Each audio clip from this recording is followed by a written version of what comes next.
I want people to be afraid of how much they love me. Matt Skraby wraps up a full day of live and local sports talk. And that is the whole problem with aliens. You just can't trust them. Occasionally you meet a nice one, but usually they turn out to be some kind of big lizard. The Skraby Show starts now on 97.3 The Fan. Hello and welcome into the Skraby Show. I'm back from the dead. I would really like, if I could embody any GIF or GIF, I want to, satisfy each person on that GIF or GIF. I would love to be the Undertaker who kind of just pops out of the coffin and just, is ready to go. He comes back from the dead. That's how I feel right now. Thank you to everybody for joining me here. You can watch on YouTube. Just go and search 97.3 The Fan, or you can go to Facebook. You can go to Twitch and X as well at 97.3 The Fan SD. But I, watch my nieces. Everybody knows that they were sick and all that stuff. But I felt really terrible on Thursday leaving work. I got to say, I was like, man, what is happening? I'm tired. I just do not feel great. So I went home, I went to bed, and I woke up and I was still super tired. And I then realized that I got what my little nieces gave me, or at least I got something from my travels up to the Bay Area to watch them, because I have self-diagnosed myself. And if you are like me, you like to know what's going on with you. So I Googled the symptoms, and I was basically Googling, like, I feel like I have the flu, but I don't feel bad kind of thing. And so then it led me into a norovirus or something like that. Now, I don't know that that's what I had, but it was weird. Felt like my body felt like I had the flu, but I didn't feel terrible. It was the weirdest thing in the world. So anyway, I am back from the dead. And yes, Annabelle, popping out of a coffin like the Undertaker. It's the best. It's the best. It's my favorite one in the entire world. And maybe one day I can recreate it. One of the things I think I probably do that stresses myself out most is putting a lot of pressure on myself. So I am not comparing myself to a professional athlete. I'm not. I promise you. But I like to post just like Manny Machado does. And it was really tough to take Friday off. I was like, Adam, I can come in. I could do the Skraby Show. I could do all this. I could do all that. And Adam said, no, you're not feeling good. You could just stay at home. But I said, just put my chair in a kiddie pool or something and I'll get this going. No, I didn't actually say that. Everybody was very understanding, but I do like to post. And I like to make sure that the back of my baseball card has all the games that I've played, because that's something that is important to me, is making sure that I'm at work every day. Anyway, I couldn't help it. I'm back. Thank you to everyone who reached out and said some nice things to me over the Friday. And I hope Sammy Lev and Adam and Tony took care of you. So that's all I'll say about that. And we get into this. It's time to get caught up on the latest with the news of the day. All right. Thank you, Maria. I'm glad to be back. Annabelle says norovirus is the one time she ever called in sick as a pastry chef to work. So dang. Castro says Skraby time. All right. I am lit. I am not lit, but I am shot out of a cannon right now, ready to get into the news of the day. And the first news story is actually going to be, we're going to talk about the Padres game here in the second segment. But the first news story, one half of the Swiftie family has retired. Jason Kelsey has retired, and here is how it sounded earlier today. So this all brings us here to today, where I announce that I am retiring.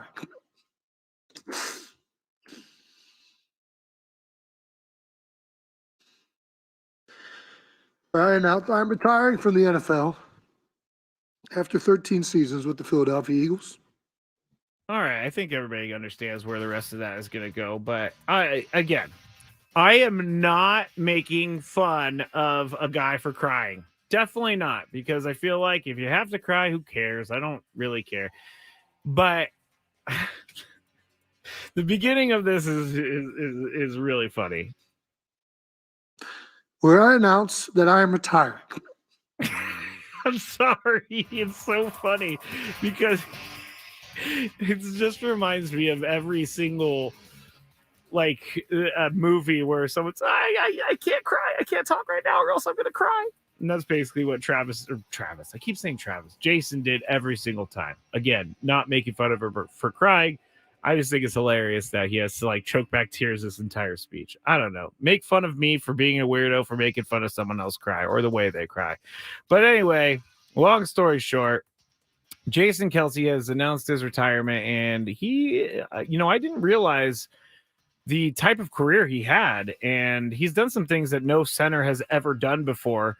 And he played 13 seasons with the Eagles, and he has one Super Bowl ring. So I don't know that Jason Kelce really got a lot of, I don't know that Jason Kelce got a lot of, I guess, fanfare in the first part of his career, because I really don't remember hearing about him until maybe a couple years ago, maybe 3, 4, 5 years ago or so, as one of those guys who's one of the better players in the league. But I think he's a Hall of Famer because he did a lot while he was with the Eagles, and he was one of the best mainstay offensive linemen in the National Football League over the years. So the Eagles are losing a big, big, big player because it's not easy to replace a center.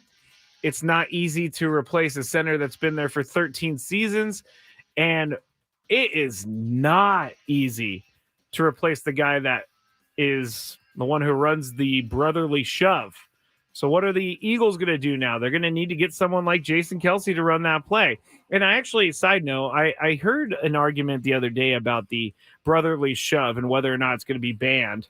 And the brotherly shove, they were saying this, and it made sense to me, but because the Eagles didn't go to the Super Bowl, because the Eagles didn't go deep into the playoffs using the brotherly shove as a huge part of their arsenal, that people are kind of, forgotten about it, forgotten how annoying it was, and forgot how many times the Eagles converted that. But it was a good argument because it's true. Will it be as top of mind for people this year when they go and vote on those things? And I know that those guys don't forget, but it didn't impact the playoffs. It didn't impact the remainder of the regular season. So I think the tush push, the brotherly shove is going to stay in the NFL for at least one more season. Let's see how they can do it without Travis.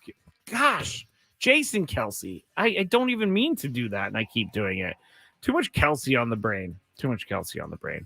The second news story is Matt Chapman is signing with the Giants, 3 years, $54 million. He reunites with Bo Mel in San Francisco when Bo Mel was the manager for the A's, and Matt Chapman played there under him. So they have lots of familiarity. Now, I said this earlier, and I've said this for the last couple of weeks, but I don't really know what the Giants are doing in the way of putting together a cohesive team that seems to mesh well. And believe me, we have talked all about the meshing here in San Diego. We talked about all of the meshing last year. And I have a feeling that the Giants are going to go through that meshing this year. So Bo Mel is going to get back-to-back meshing years. But I feel like the Giants are just spending money just to spend money.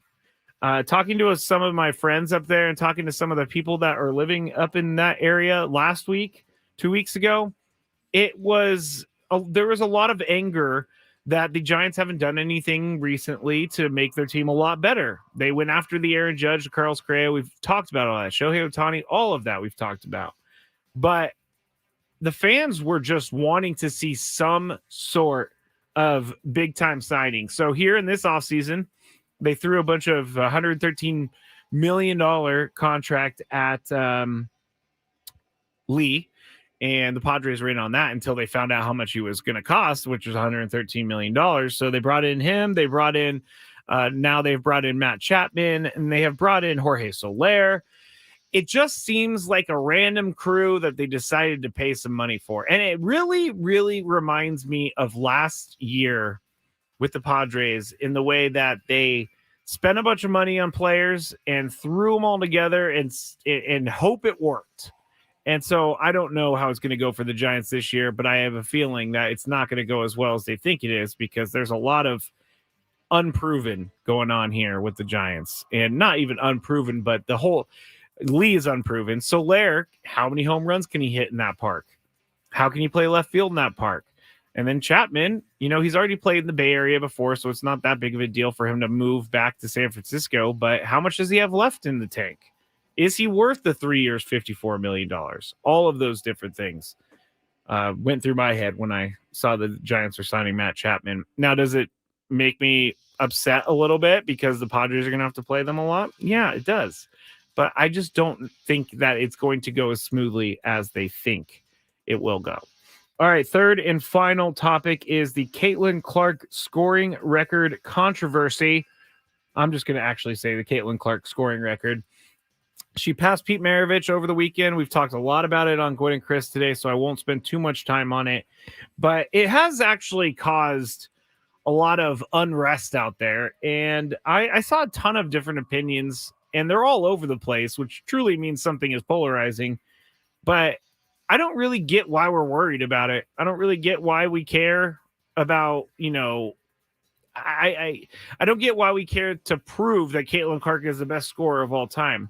She can be the best scorer of all time, and Pete Maravich can be a great scorer as well. It's there's plenty of room, and I think she would even say that. I've heard her talk before, and she has great respect for basketball, and she has great respect for the history of basketball, and it's I don't quite understand why we need to fight over everything. I really don't. And I'm going to, in the daily gripe, I haven't decided on my gripe yet, but I think I may bring something up about Caitlin Clark. I'm not sure yet, so don't hold me to that. But I have another daily gripe that is very Skraby. But Caitlin Clark, she's great. She's bringing all of the eyeballs to women's basketball.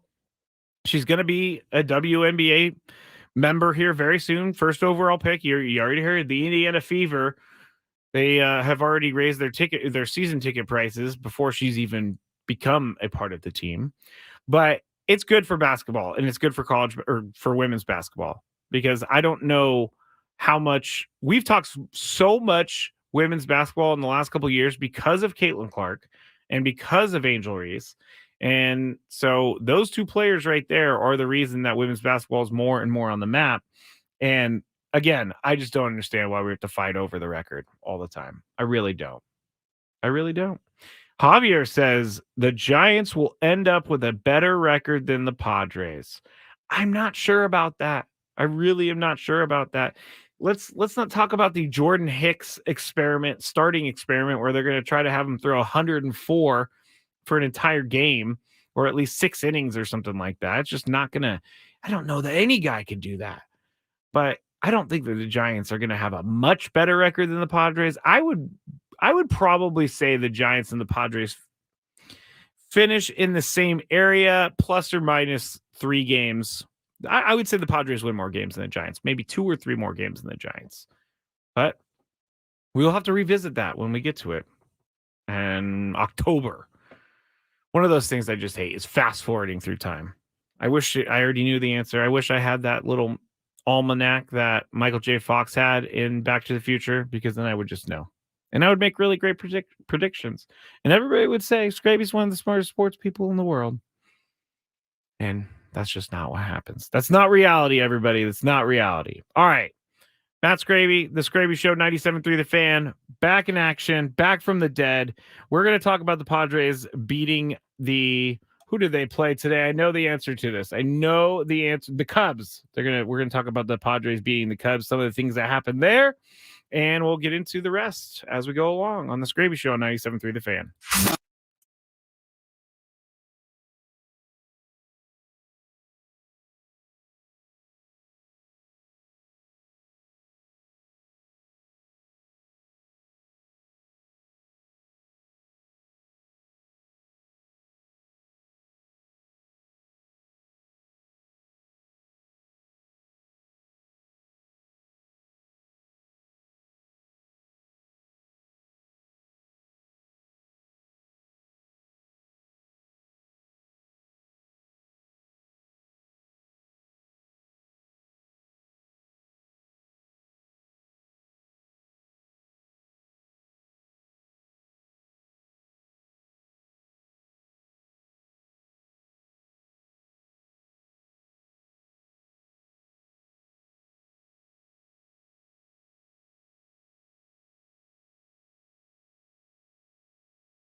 Matt Skraby back with you here in the Odyssey Palace on 97.3 The Fan. Thank you for joining me tonight on the Skraby Show.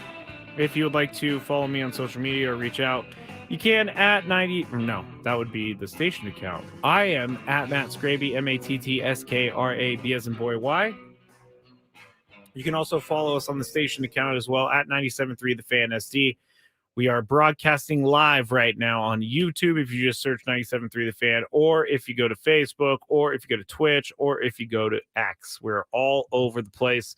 No excuses for as to why you couldn't find the show or any of our shows here on 97.3 The Fan.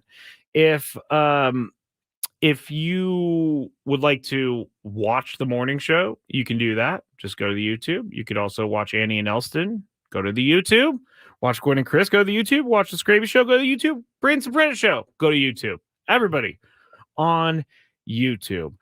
I came across a news story here in the break that it has nothing to do with sports, but it's very, very hard to talk about. And I'm going to kind of be like Travis Kelce. I just did it again. Jason Kelce. I'm going to try to be not Jason Kelce and not cry, but this is the headline of the story, and then we're just going to move on. Man stung in testicles by scorpion while sleeping at Las Vegas strip resort, victim says. That sounds awful, and I am closing the browser right there. That's all you need to know about that one.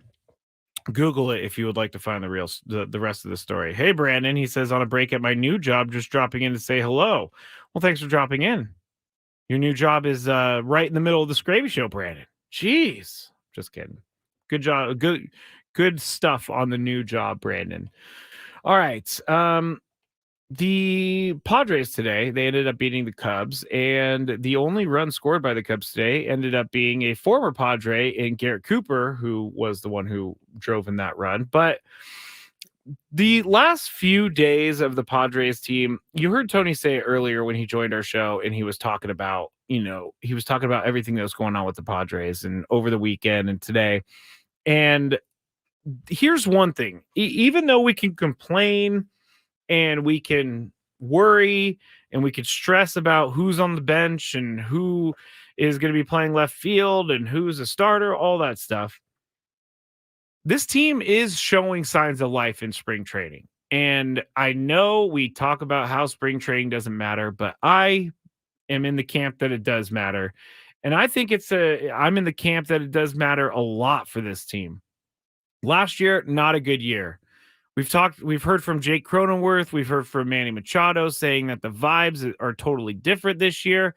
And Tony says that the Padres are doing all the little things before they end up, playing in spring training games. So they go out and they do the little drills that they need to accomplish, things that they need to work on. And that's not necessarily an indictment on last year or the year before that. It's just, I feel like they're trying something new, which is go back to the basics, have fun and actually work on those little things. Because you could say you're going to work on the little things, but if you're not working on the little things, it's going to be pretty apparent to everyone else because we're all going to see it and the results aren't going to be there. And last year, a perfect confluence of events that made the Padres not very good last year. I mean, they did win over, what was it, 82 games? They won 82 games last season, expected to win in the mid-90s last season. But this year, just seeing this team, I do have a different feel for it. I really do. And so they beat the Cubs today 2-1. And, the reason that I think I'm seeing things from the team that I didn't see last year is because all of the guys are there. No one's at the World Baseball Classic. No one is, doing other things. They're in camp together trying to figure out what they're going to do this season. And today, you have Fernando Tatis Jr. going for 3 for 3. Yesterday, he hit a home run in his first hit of spring. Hassan Kim went 1 for 3 today. He's hitting 400 here in spring training. Xander Bogaerts not doing so well right now, 0 for 3, but I'm more worried about his defensive switch than his his numbers at the plate right now in spring training. Manny Machado still down. Not worried about those guys whatsoever. Jake Cronenworth down. But what I'm really loving about this season so far is that when there are opportunities to score or there are opportunities to put guys in scoring position, seems like the Padres are doing that. Now, through the first like maybe 5 games of the year, they weren't doing that. But I've seen more and more with them as of late doing the things that we all wanted to see last year and that we all were desperate to see last year. Hitting with runners in scoring position, winning 1-run games, winning games in extra innings, stuff like that. Those are just the simple things that can easily turn around 2, 3, 4 games. So last year they win a couple of those 1-run games. They're 84 and 80. Or no, 78, sorry. That would mean that they added 2 games. My math is great, I promise. And you just keep going on from there. And so with them doing these little things here in spring, big fan of what's going on right now. Big fan of what Mike Schilt has been doing so far. Big fan of what the younger guys have been doing so far. And we talked about it earlier in the show. And if this is truly what we are getting here with the Padres and the roster, then I would like to caution fans into crushing these players when they're not very good. And I'm not telling you how to fan. I've definitely been in trouble for telling people how to fan before, and I'm not telling anybody how to fan. But if you're going to want Jackson Merrill on the opening day roster, you're going to have to prepare for him to have some points of struggle this year, if not the entire year, because he needs to just work through it. Same goes for guys like Cal Mitchell. Same goes for guys like Jacob Marcy, Graham Pauley. Those guys are getting valuable time right now that they need. And so if they need to come up later in the year, they can. But right now I'm seeing all of them taking advantage of what time they're being given right now. And it's a really, really great thing to see. I have to say, I love it. I love to see that it's coming together more so than it did last year. And I know we're only a couple weeks in, and I know I don't really want to get ahead of myself, but I think there are people out there that feel the same way I do. I really do. Here is Fernando Tatis Jr. with Sammy Lev yesterday after his 2-run home run. Oh, really good. Really good. It's been some good work in spring, and it's coming off. As much as you played during the winter and as much as you played now in the last, 12 months, have you noticed a continuity and kind of a build up there in your swing as a result? Of course. There's, like you mentioned, there's a build up and there's more security. There's more strength in every single area. And at the end, there's even more confidence, which I think is more important. Some games and getting had a hit yet, right? Yeah. I mean, they were making pitches, and I was trying more to see the ball and we were emphasizing a little bit more what was my mechanics. But at the end of the day, also results are always good. But at the end of the day, it's also spring training. What do you like? Oh, there it is. At the end of the day, it's also just spring training. But this is honestly where guys like Fernando go to work on things. Like, they're not trying to make the team. They don't have to worry about any of that. They can just try and get better at the stuff that they want to get better at. But real quick, I'm going to side note. But whenever you get spring training video or audio, it's, I believe, the law to have a golf cart in reverse during that actual clip. It just seems like it always is like that. I don't know. Anyway, I'm going to repost this right now on at Matt Skraby, and you can see the full thing. It's just got a little bit more, but Sammy Levitt hanging out with Fernando along with AJ Cassavell and Jeff Sanders.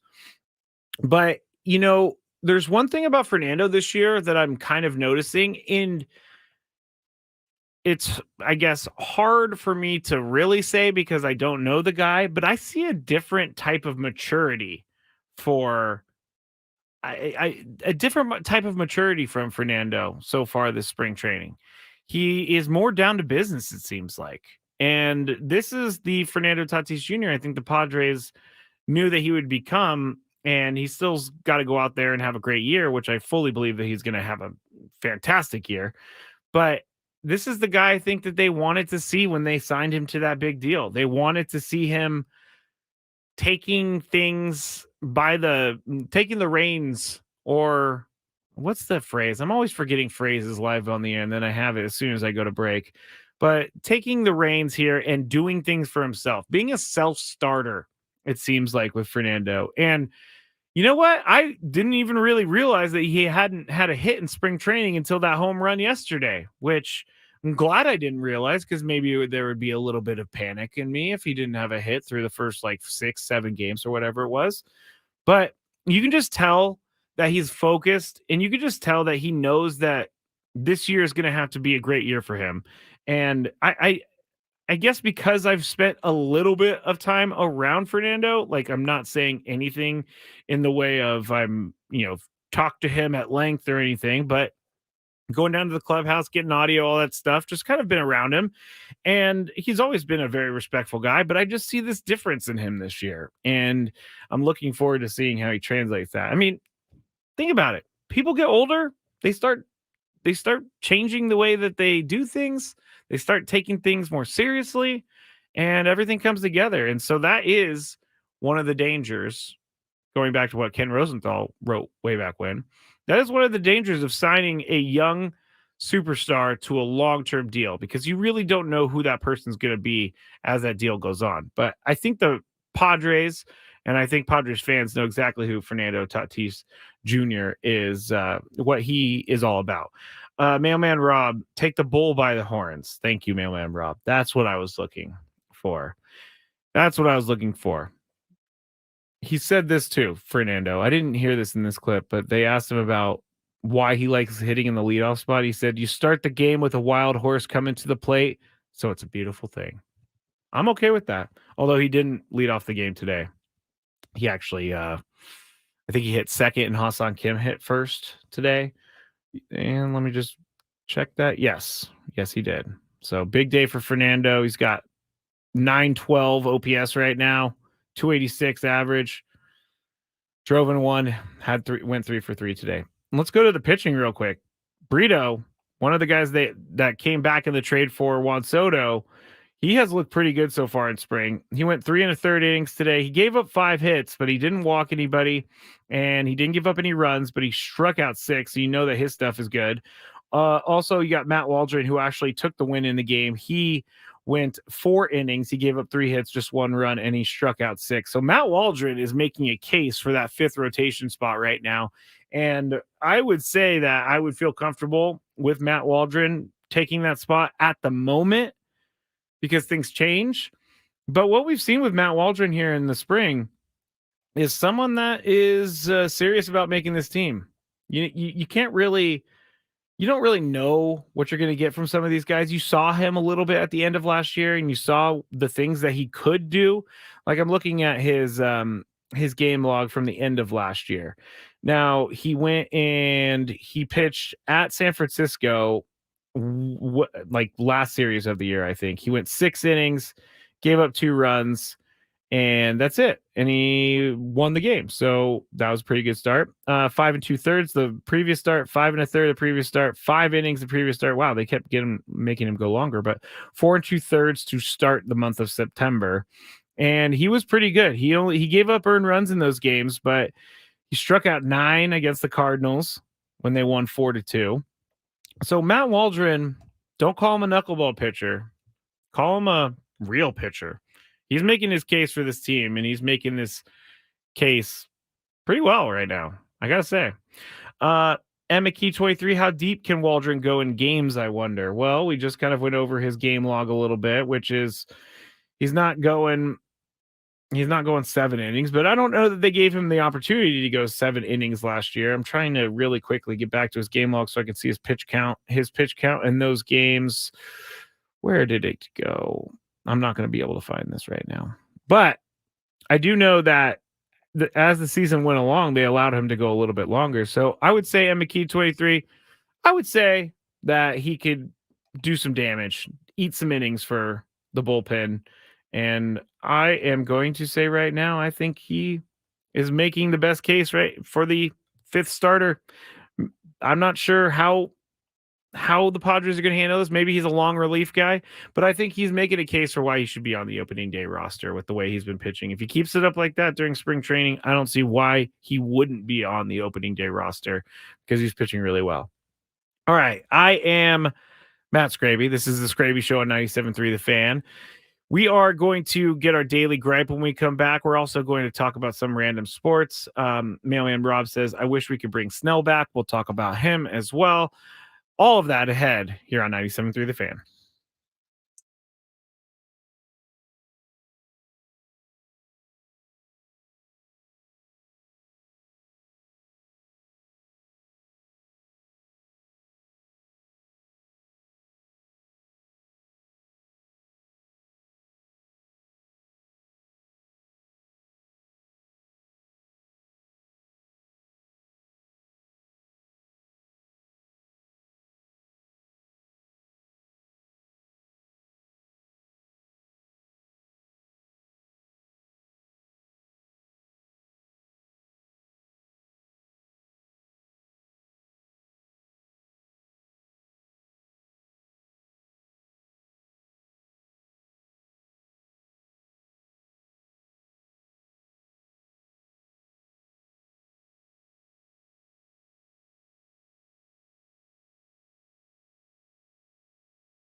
Final segment of the Skraby Show for Monday.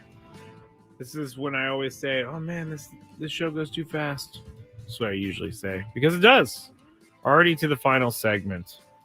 Got a couple questions from the chat that we'll talk about. I guess I should have mentioned when we started the show in the news of the day that Zach Wheeler, pitcher for the Phillies, he ended up getting a big old extension from the Phillies. Like, when we're talking big, we're talking huge. That could be taken so many different ways, so don't clip that, please. Zach Wheeler agreed to a 3-year, $126 million extension with the Phillies ahead of this year. So what does that mean? He means he's making a whole lot of money. And what does it mean for, say, Blake Snell?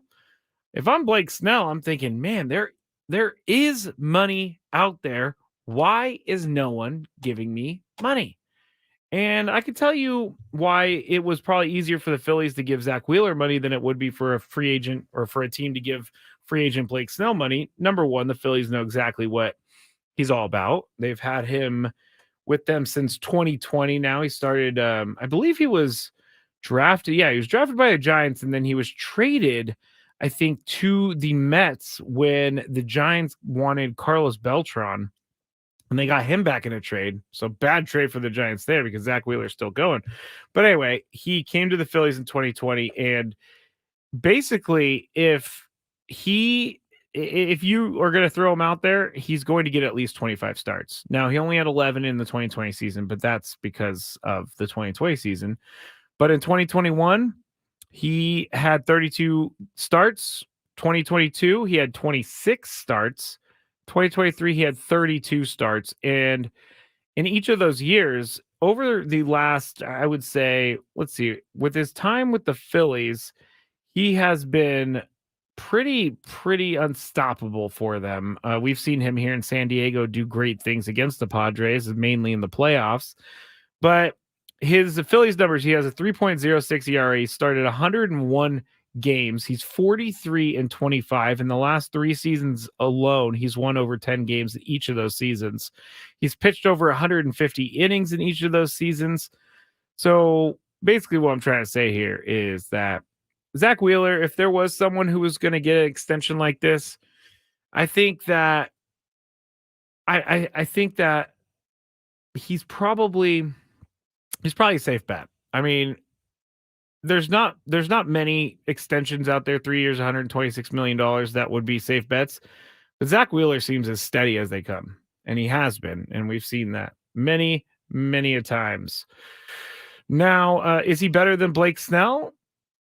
I think I thought about this during the break, and I didn't know what my answer was, and so I'm going to work it out right here. But I think because of what Blake Snell did in the years surrounding last year, I think that is the reason that I would say right now that Zach Wheeler is a better pitcher. Now, is it crazy to say that? Not really, but it is crazy to say that after he comes off of winning the Cy Young, Blake Snell. But we've seen the ups and the downs with Blake Snell. And last year there were downs early in the year, and then he figured it out, and he never ever looked back. And so last year I think we all kind of felt the same thing, which was, when is this string of great luck going to end? And it wasn't because Blake Snell's not a good pitcher. It's just because that's what baseball is. And also that's what that's also what let me start that over, because that's what baseball is, and Blake Snell is all over the place. So when he's locked in, he's nasty, yes, but that's what Junior said on the chat. I just don't know that we're going to get the same consistent Blake Snell year over year for the next 4 or 5 years. I really don't. And that has nothing to do with his pitching ability, because obviously he's really good. And he has been really good. He's won 2 Cy Youngs, one in the AL, one in the NL. But I just can't predict where this year's going to go. I really can't predict where this year's going to go. And right now it's going nowhere for Blake Snell because he's still sitting at home. And if you missed it, Tony said that he had been texting with Blake Snell a little bit, tried to get him on the show, or I tried to get him on the show. Tony said he didn't ask about it yet, but he was saying that Blake Snell seems like there's no worries right now. And for someone like Blake Snell, he's pretty laid back. I could see why there would be no worries. I just think that some of the walks to worry teams, I'm sure. He led the league in walks last year, and then he ended up not giving up many of those runs, so his ERA was low. It was one of the craziest statistical anomalies in baseball, people tell you. People told me. So that is what makes me nervous. Which Blake Snell is going to be the Blake Snell for the rest of his career, or at least for this next year? Chance via Lobos, I hope I said that right, says Snell is nasty. His command is of concern, especially if you're getting him right now. He's going to be hard to understand him. Starting off hot this year in the first month or two. I don't even know if that's the case. I don't even know if he's just going to start hot and then tail off, or if he's going to be the guy that we saw last year for the rest of his career. That's the problem I think that he's running into, is that he wants money. This is all speculation, but he wants money because of what he's done in his career, and teams are not willing to pay him that money. They're willing to pay him money, but probably not the same amount as Zach Wheeler. Probably not. Scott Boras, or as Chris calls him, Scott Boros. Scott Boras, I'm going to keep saying this until someone proves me wrong, but it is that he is being played, or he's not being played. Tony thinks that he's going to be able to finish these contracts out. He's going to get his guys on a team, but we heard Kike Hernandez say collusion, not actually say collusion, but and I saw someone calling me dumb on the chat earlier. I can't remember, but I don't know why that is dumb. If you look at it, a lot of the guys that Scott Boras has are not on teams right now. And whether that's him holding out until he knows teams are going to pay up, I just think that teams are tired of dealing with Scott Boras and dealing with the exorbitant amount of money that they have to pay to get a player that's under his watch. And that's his job. He's doing his job to the best ability ever. I mean, Scott Boras is, you hire him, you get money, basically. But it's, I think that teams would like to stop working with Scott Boras. I think that teams would stop looking, or I think that teams will just want to maybe, how should I say this? They just maybe want to get the control back. Because right now they have zero control over Scott Boras clients. If Scott Boras wants them to pay a certain X amount of money, he's got that money in the last few years, mainly for a long time now. But is it wrong for teams to collude? Yes, it's wrong for teams to collude. And I'm not saying that's going on, but it feels like it. It really does. It really does feel like it. All right, you know what? We're going to go into this a little bit early today. What's annoying Skraby today? Let's find out. It's time for the Daily Gripe. And Brandon on the chat is saying, how many of those games did Gary Sanchez catch? I would have to go back and look, but yes, you're right, Brandon. Gary Sanchez caught a lot of those big games for Blake Snell last year, so who knows where he's going to do with that. We've done the personal catcher thing before, and I think the personal catcher thing is maybe all in our heads. Although Joe Musgrove, one time did I ask him, or one of us asked him about the personal catcher thing, and he said that there is something to it. So there you go. Gary Sanchez, I believe, is still with the Brewers. So unless Blake Snell wants to go to the Brewers, yeah. Yep. All right. Daily Gripe. I'm going to start with a fun one, then I'm going to go into one that came from Caitlin Clark's record. So my real Daily Gripe is delivery drivers driving way too fast down streets. Like, I have a different Amazon driver driving down the street every 5 minutes. And we in the neighborhood have actually, unfortunately, and I'm just going to say it because it's the truth, and maybe someone's listening and thinks maybe I need to slow down, but we had a little puppy get hit years ago because someone was speeding down the street. But right now with the delivery drivers, they're just like, it doesn't matter what the speed limit is. They're just trying to get as many products as they have to deliver out. And so it is like trying to dodge and duck. I'm doing the dodgeball thing. Dodge, duck, dive. All of these Amazon drivers in the neighborhood. It's just a little much, I gotta say. Too much.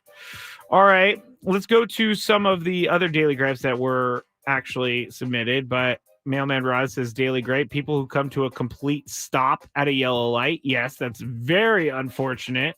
Complete stops at yellow lights do anger me. But also what Tony said earlier, people that go through the red light anger me as well. And McKee23 says, gripe from last Friday, people at the Costco gas station who clean out their entire car and block the center lane with their door while doing so. Yep, that would be pretty annoying for me as well. I am not a fan of people holding me up, and I know that I'm not very important or important at all, but I just don't get what goes through people's heads. Like, what makes you think that what you're doing is okay by holding your door open? I don't get it. I really don't get it. It's the craziest thing to me. Like the other day, I was driving in a gas station and this guy was just sitting in his car, taking up one of the pumps. Just not a fan of that. Not a fan of that at all. People taking my time. I'm stalling because I don't really want to get into this, but I will anyway. So the Caitlin Clark thing, I've seen some posts out there of people, I want to be careful about this because I understand that there are men out there that are tough men and they can't have a woman being the highest scorer in the world or in the basketball history. That was my old man. I understand there's people out there like that, but I don't know why some people have to lump in the nice people like me, the nice men like me and Chris and Tony, who are able to see that a woman can score more than a man, or that she could be the record holder, he could be the record holder. But I don't really understand why. I don't think it's helping to lump in everybody. I don't think it's helping to just say that you are... to the scared men out there who are worried about women taking over the world, and that's me paraphrasing some of the things I've seen. Like, why? Let me start that over. I just really am trying not to get in trouble with everybody out there because this is a very sensitive subject. Basically, in summary, I don't think it helps at all for someone to call out men for being, I guess, less than favorable for Caitlin Clark and her record. But when you are saying it that all men are the ones who should be suffering because of Caitlin Clark's record, I'm not explaining this very well because I know I didn't really want to go into it. And I should have just listened to it to myself in the beginning. I think I should have just said, hey, Matt Skraby, why don't you, listen to that inner thing inside of you that says you probably don't need to talk about this because you're not ready to talk about it. Basically, I just don't want to be lumped in with all the men that think Caitlin Clark is the worst because she broke the record. I'm a nice guy. I respect women. I don't need to be a part of the men that we're all knowing that we're talking about. Okay, I'm going to stop now. Please, everybody else just keep talking or turn off the radio or something. Don't turn off the radio. I don't know. I'm just going to go now because I've said too many things. Said too many things that don't make sense here in the last 2 or 3 minutes of the show. So that means it's my turn to go. Bennett Woods back with you tomorrow at 6 a.m. Gwen and Chris 2 p.m. Annie and Nelson 10 a.m. And then I will have another Skraby show. I'll probably listen to that inner self tomorrow night. Good night, everybody. Ben and Woods on the Fan. Coming up on Tuesday, I got a great idea. We should check in with Sammy Spring Training. And get you ready for a big Aztecs game at UNLV. Listen to Ben and Woods weekdays from 6 to 10 on